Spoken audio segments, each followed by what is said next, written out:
दोस्तों, अगर आप भी चाहते हैं टीम इंडिया पहला टेस्ट मैच जीते तो हमारी इस वीडियो को लाइक जरूर कीजिएगा। दोस्तों, सेंचुरियन के मैदान पर अफ्रीकी गेंदबाजों ने ऐसा तहलका मचाया कि पहले ही दिन भारतीय बल्लेबाजों को दिन में तारे दिखा दिए। तो आखिर कैसे भारतीय टॉप ऑर्डर के बिखरने के बाद राहुल के साथ मिलकर निचले क्रम के बल्लेबाजों ने पूरे मुकाबले का रुख पलट दिया। आखिर कैसे अफ्रीका को भारतीय बल्लेबाजों ने मुंह तोड़ जवाब, गेंद और बल्ले के बीच हुए इस जबरदस्त घमासान में कौन इस पर हावी है, किस भारतीय बल्लेबाज ने किया सबसे लाजवाब प्रदर्शन, इस महामुकाबले की पूरी हाईलाइट हम आपको दिखाएंगे। लेकिन उससे पहले आपको क्या लगता है, इंडिया अफ्रीका में कौन ये पहला टेस्ट मैच जीत पाएगा? कमेंट में जरूर बताइए। दोस्तों, टी20 और वनडे सीरीज में टीम इंडिया के लाजवाब प्रदर्शन के बाद बारी है टेस्ट मैचों में इतिहास लिखने की। टीम इंडिया के पास अफ्रीका की धरती पर पहली बार टेस्ट सीरीज जीतने का सुनहरा मौका था। सेंचुरियन के सुपर स्पोर्ट्स पार्क स्टेडियम में दक्षिण अफ्रीका के कप्तान तेम्बा बवुमा ने टॉस जीतकर पहली गेंदबाजी करने का फैसला किया और टीम इंडिया को उन्होंने पहले बल्लेबाजी का न्योता दिया। टीम इंडिया के लिए प्रसिद्ध कृष्णा और दक्षिण अफ्रीका के लिए नांद्रे बर्गर के साथ डेविड ने डेब्यू किया। उम्मीद के मुताबिक भारत ने पहली पारी में मजबूत शुरुआत की। रोहित शर्मा और यशस्वी जायसवाल ने शुरुआती 4 ओवरों में कगिसो रबाडा और मार्को यानसेन का मजबूती से सामना किया। भारत ने बिना किसी नुकसान के 13 रन बना लिए थे, जिसमें 12 रन तो केवल 3 चौके से आए थे। दोनों बल्लेबाज कमाल के फॉर्म में लग रहे थे, लेकिन भारत के कप्तान रोहित शर्मा दक्षिण अफ्रीका के खिलाफ पहली पारी में कुछ खास नहीं कर सके। वो 14 गेंदों पर 5 रन बनाकर आउट हुए। कगिसो रबाडा ने उन्हें अपना शिकार बनाया। रबाडा की ऊपर उठती गेंद को पुल करने के प्रयास में फाइन लेग पर खड़े फील्डर नांद्रे बर्गर को कैच थमा बैठे। रबाडा ने 10 पारियों में छठी बार उन्हें अपना शिकार बनाया। रोहित के आउट होने के बाद शुभमन गिल क्रीज पर आए और दूसरे पर यशस्वी जायसवाल मैदान पर मोर्चा संभाले हुए थे। भारतीय टीम को पहली पारी में दूसरा झटका यशस्वी जायसवाल के रूप में लगता है। वो 10वें ओवर की चौथी गेंद पर आउट हो गए। नांद्रे बर्गर की गेंद पर कोयल वेरेन ने उनका कैच लपक लिया। जायसवाल 37 गेंदों पर 17 रन बनाए और बर्गर ने डेब्यू टेस्ट में पहला विकेट लिया। उनके आउट होने के बाद विराट कोहली क्रीज पर आए। भारत ने 10 ओवर में 2 विकेट पर 23 रन बना लिए थे। शुभमन गिल और कोहली के कंधों पर इंडिया को संभालने की जिम्मेदारी आन पड़ी थी, लेकिन अफ्रीकी गेंदबाज तो आज आग ही उगल रहे थे। बहुत जल्द भारत को पहली पारी में तीसरा झटका शुभमन गिल के रूप में लगता है। वो 12वें ओवर की पहली गेंद पर आउट हो गए। शुभमन ने 12 गेंदों पर 2 रन बनाए थे। नांद्रे बर्गर की गेंद पर विकेट कीपर कोयल वेरेन ने उनका कैच लिया। शुभमन के आउट होने के बाद श्रेयस अय्यर क्रीज पर आए और केवल 24 रनों पर ही टीम इंडिया ने अपने टॉप 3 बल्लेबाजों को गंवा दिया था। भारतीय खेमे में मायूसी छाई हुई थी। अफ्रीका पूरी तरीके से हम पर हावी थी। एक मजबूत पार्टनरशिप की हमें जरूरत थी। विराट कोहली और श्रेयस अय्यर ने भारत की पारी को संभाल लिया। वो दोनों डेथ और अफ्रीकी गेंदबाजों का सामना कर रहे थे। इसी बीच विराट कोहली और श्रेयस अय्यर को एक जीवन दान भी मिला। 13वें ओवर की चौथी गेंद पर अय्यर का कैच छूटा। कगिसो रबाडा की गेंद पर मार्को यानसेन ने कैच छोड़ दिया। वहीं 14वें ओवर की तीसरी गेंद पर कोहली का कैच छूट गया। नांद्रे बर्गर की गेंद पर टोनी दे जर्जी ने आसान कैच छोड़ दिया। हालांकि इसका असर टीम इंडिया की परफॉर्मेंस पर नहीं पड़ा था। लंच तक उनकी धाकड़ बल्लेबाजी के दम पर भारतीय टीम ने 26 ओवरों में 3 विकेट पर 91 रन बना लिए थे। विराट कोहली 33 और श्रेयस अय्यर 31 रन बनाकर नाबाद बल्लेबाजी कर रहे थे। दोनों ने चौथे विकेट के लिए 67 रनों की साझेदारी कर ली। लंच के बाद ये दोनों टीम इंडिया को और भी ज्यादा मजबूत स्थिति में पहुंचाने के लिए उतरे, लेकिन उनकी ये रणनीति ज्यादा लंबी नहीं चल पाई। भारत को मैच में चौथा झटका लंच के ठीक बाद लगा। कगिसो रबाडा ने 27वें ओवर की आखिरी गेंद पर श्रेयस अय्यर को क्लीन बोल्ड कर दिया। अय्यर ने 50 गेंदों पर 31 रन बनाए थे। उन्होंने चौथे विकेट के लिए विराट कोहली के साथ 68 रनों की साझेदारी की। अय्यर के आउट होने के बाद केएल राहुल क्रीज पर आते हैं। अब केवल विराट कोहली से ही सभी को उम्मीदें थी, वो जो झाड़ू पारी खेल रहे थे, लेकिन रबाडा के इरादे तो कुछ और ही थे। उन्होंने टीम इंडिया की आन बान और शान विराट कोहली को भी चलता कर भारत की कमर तोड़ दी थी। पारी का 31वां ओवर लेकर आए रबाडा आखिरी गेंद पर कोहली विकेट कीपर वेरियन को अपना कैच थमा बैठे और पवेलियन की शोभा बढ़ाने लौट गए। इससे पहले वो कुछ कर पाते, उनके बल्ले का बाहरी किनारा लेकर सीधा गेंद विकेट कीपर के दस्तानों में चली गई और किंग कोहली 64 गेंदों पर 5 चौके की बदौलत 33 रन बनाकर वापस लौटे और इसी के साथ ही केवल 107 रनों पर टीम इंडिया ने अपने 5 बल्लेबाजों को खो दिया था। यानी कि भारत की आधी पारी खत्म हो चुकी थी। मैदान पर राहुल के साथ रविचंद्रन अश्विन अब अफ्रीकी गेंदबाजों का सामना करने आ चुके थे, लेकिन जिन गेंदबाजों के सामने रोहित कोहली जैसे बल्लेबाज नहीं टिक पाए, उनका सामना करना गेंदबाजों के बस की बात कहां थी। और ऐसा ही हुआ। रबाडा ने अपने आंधी में रविचंद्रन अश्विन को भी उड़ा दिया। अश्विन 11 गेंदों पर 8 रन बनाकर पवेलियन चले गए और टीम इंडिया को छठा झटका 121 रनों के स्कोर पर लग चुका था। राहुल केवल दूसरी तरफ खड़े तबाही का मंजर देख रहे थे, जहां अब उनके साथी के रूप में लॉर्ड शार्दुल ठाकुर की एंट्री हो चुकी थी, जिन्होंने आते ही खतरनाक अंदाज में चौका जोड़कर अपना खाता खोल दिया था। राहुल भी धीरे धीरे हाथ खोलने शुरू कर चुके थे। वो ज्यादा रिस्क नहीं लेना चाहते थे। उन्हें पता था कि वो टीम इंडिया की आखिरी उम्मीद है। 39 ओवरों में टीम इंडिया ने 143 रन बना लिए थे। जिस अंदाज में भारतीय टीम की बल्लेबाजी ये दोनों खेल रहे हो, भारतीय टीम ने आसानी से देखते ही देखते 180 रनों का आंकड़ा चाय तक तक पार कर लिया था। लेकिन टीम इंडिया की हालत बिल्कुल भी अच्छी नहीं थी। पहले 2 सेशन कहीं ना कहीं पूरी तरीके से अफ्रीका के नाम था। लेकिन दोस्तों, आपको क्या लगता है, टीम इंडिया अपनी बल्लेबाजी के बाद कातिलाना गेंदबाजी से मुकाबले में वापसी कर पाएगी या नहीं? कमेंट में जरूर बताइए।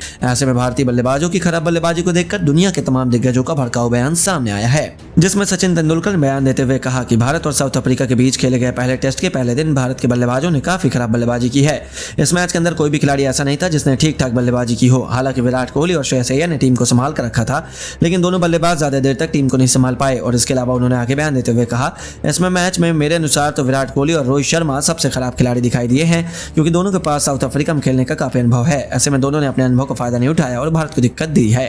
वहीं महेंद्र सिंह धोनी ने बयान देते हुए कहा कि भारतीय टीम की तरफ से भारतीय बल्लेबाजों की काफी ज्यादा खराब बल्लेबाजी देखने को मिली है। भारतीय टीम की तरफ से ज्यादातर खिलाड़ी पहली बार साउथ अफ्रीका में टेस्ट सीरीज खेल रहे हैं, लेकिन रोहित शर्मा और विराट कोहली के पास साउथ अफ्रीका में खेलने का काफी ज्यादा अनुभव है। ऐसे में इन दोनों से मुझे बेहतर प्रदर्शन की उम्मीद थी। और इनके अलावा उन्होंने आगे बयान देते हुए कहा कि साउथ अफ्रीका कंडीशन काफी ज्यादा मुश्किल है। ऐसे में अनुभव होने के कारण आपका बेहतर प्रदर्शन करना अनिवार्य था, लेकिन दोनों ने अपनी जिम्मेदारी को नहीं समझा और एक खराब बल्लेबाजी की है। ऐसे में मुझे लगता है कि इस मैच में अगर दोनों खिलाड़ी बेहतर प्रदर्शन करते तो कुछ और ही स्कोर होता। वहीं शोएब अख्तर ने बयान देते हुए कहा कि भारत के बल्लेबाजों के पास किसी भी देश में बेहतर प्रदर्शन करने की काबिलियत है, लेकिन साउथ अफ्रीका में भारत के बल्लेबाज काफी ज्यादा दिक्कत का सामना करते हैं। सिर्फ भारत ही नहीं, सभी टीम के बल्लेबाजों को यहाँ पर दिक्कत का सामना करना पड़ता है। लेकिन जिसके पास खतरनाक खिलाड़ी हो और दोनों ही इनफॉर्म हो, तो ऐसे में दोनों को बेहतर प्रदर्शन करना लाजमी था। इसके अलावा उन्होंने आगे बयान देते हुए कहा कि दोनों ने अपनी जिम्मेदारी को सही तरीके से नहीं समझा और इसी का फायदा उठाकर विराट टीम ने भारत को बैकफुट पर ढकेल दिया है। तो वहीं एबी डिविलियर्स ने बयान देते हुए कहा, भारतीय टीम के महान खिलाड़ी रोहित शर्मा और विराट ने आज के मैच में बेहतर प्रदर्शन नहीं किया और रोहित शर्मा टीम के कप्तान हैं। ऐसे में उनसे बेहतर प्रदर्शन की उम्मीद तो थी, साथ में बाकी खिलाड़ियों के मुताबिक काफी ज्यादा अनुभवी भी हैं। ऐसे में उनको बेहतर प्रदर्शन करना चाहिए था। तो दूसरी तरफ विराट कोहली को भी जिम्मेदारी के साथ बड़ा स्कोर खड़ा करना चाहिए था। इसके अलावा उन्होंने आगे बयान देते हुए कहा कि दोनों ने टीम की उम्मीद पर पानी फेरा है और बड़ी पारी न खेलकर सभी को निराश किया है। ऐसे में मुझे उम्मीद है कि दोनों खिलाड़ी दूसरी पारी में भी इस तरीके बिल्कुल भी गलती नहीं करेंगे। वहीं गौतम गंभीर ने बयान देते हुए कहा कि भारत के महान खिलाड़ी रोहित शर्मा और विराट कोहली के ऊपर यहाँ काफी ज्यादा बेहतर प्रदर्शन करने की उम्मीद थी, क्योंकि ये जो टीम है पहले की तरह अनुभवी टीम नहीं है। ऐसे में आपको अपने अनुभव के दम पर बेहतर प्रदर्शन करना चाहिए था, जो बिल्कुल भी देखने को नहीं मिला। इसके अलावा उन्होंने आगे बयान देते हुए कहा कि रोहित शर्मा विराट कोहली दोनों अगर जिम्मेदारी के साथ बेहतर बल्लेबाजी करते तो शायद भारतीय टीम का स्कोर कार्ड कुछ और होता और भारतीय टीम पहले दिन मजबूती हासिल कर रही होती। लेकिन भारतीय बल्लेबाजों की खराब बल्लेबाजी के कारण भारतीय टीम दिक्कत में दिखाई दी है। तो दोस्तों, आपको क्या लगता है, भारतीय टीम की खराब बल्लेबाजी में किसका सबसे खराब प्रदर्शन देखने को मिला? अपनी राय हमें नीचे कमेंट बॉक्स में जरूर दें। दोस्तों, आज भारत और साउथ अफ्रीका के बीच सेंचुरियन के सुपर स्पोर्ट पार्क मैदान पर पहला टेस्ट मैच खेला जा रहा है, जिसके टॉस के बारे में बात करें तो टॉस जब उछला तो गिरा साउथ अफ्रीकी कप्तान के पक्ष में। इस दौरान कप्तान तेम्बा बावुमा ने टॉस जीतकर पहले गेंदबाजी करने का फैसला किया, जो बिल्कुल सही साबित हुआ, क्योंकि भारतीय टीम ने अपना पहला विकेट जल्दी दे दिया। आपको बता दें, इस मैच में भारत 5 गेंदबाजों के साथ उतरी और इस बीच भारतीय टीम की तरफ से प्रसिद्ध कृष्णा को डेब्यू करने का मौका मिला। वहीं भारतीय टीम की तरफ से ओपनिंग करने के लिए कप्तान रोहित शर्मा और यशस्वी जायसवाल की सलामी जोड़ी मैदान पर आई।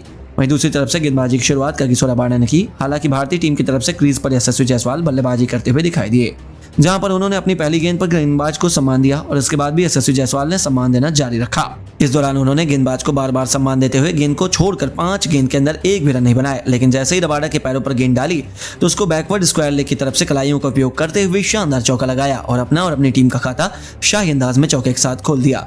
दूसरी तरफ से गेंदबाजी की शुरुआत मार्को जेनसन ने की, जिनके सामने बल्लेबाजी करने के लिए कप्तान रोहित शर्मा आए। इस दौरान पहली गेंद पर उन्होंने गेंदबाज को सम्मान दिया। हालांकि अपनी दूसरी गेंद पर रोहित शर्मा ने 1 रन के साथ अपना खाता खोला, लेकिन इसके बाद गेंदबाज ने वापसी करते हुए ओवर में मात्र 1 रन दिए। लेकिन इसके बीच तीसरे ओवर में एक बार फिर से गेंदबाजी करने के लिए रबाडा के सामने रोहित शर्मा ने तूफानी बल्लेबाजी करनी प्रारंभ की, जहां पर उन्होंने ओवर की तीसरी गेंद पर अपना पहला चौका लगाया और बाउंड्री की शुरुआत करते हुए विरोधी टीम को परेशान किया। हालांकि चौका लगाने के तुरंत बाद अगली ही गेंद पर गेंदबाज ने ईंट का जवाब पत्थर से देते हुए रोहित शर्मा को इन स्विंग गेंद पर लगभग एलबीडब्ल्यू आउट कर दिया। इस दौरान गेंद पैरों पर जाकर लगी, जिस पर गेंदबाज ने टीम के साथ मिलकर अपील की, लेकिन अंपायर ने ना कर दिया, क्योंकि गेंद लेग वाइड को छोड़कर बाहर की तरफ जा रही थी। हालांकि ओवर के अंदर मात्र 4 रन आए और इसके बाद चौथे ओवर की गेंदबाजी करने आए मार्को जेनसन ने यशस्वी जायसवाल को परेशान करने का प्रयास किया, लेकिन यशस्वी जायसवाल ने ओवर की 5वीं गेंद पर चौका लगाकर अपने इरादे स्पष्ट कर दिए और बता दिया कि आज वैसी अंदाज से तूफानी बल्लेबाजी करेंगे। लेकिन इस बीच अब 5वां ओवर रबाडा के द्वारा एक ऐसा देखने को मिला जिसके चलते भारतीय समर्थकों का दिल टूट गया। इस दौरान उन्होंने अपनी शानदार गेंदबाजी के चलते 5 ओवर की अंतिम गेंद पर भारत को पहला झटका मात्र 13 रन के स्कोर पर पहले कप्तान के रूप में दे दिया। इस दौरान रबाडा ने मेडन ओवर डाला और कप्तान रोहित शर्मा ओवर की अंतिम गेंद पर आउट होकर पवेलियन को लौट गए। इस दौरान रबाडा ने छोटी गेंद डाली, जिस पर रोहित शर्मा ने पीछे की तरफ से पुल शॉट लगाया, जो बाउंड्री के बाहर जाना चाहिए था, लेकिन बाउंड्री के बाहर नहीं जा पाया और बाउंड्री पर खड़े बर्गर के हाथों कैच आउट हो गए। इस दौरान रोहित शर्मा ने 14 गेंद पर एक चौके की मदद से 5 रन बनाने के बाद अपना विकेट दे दिया,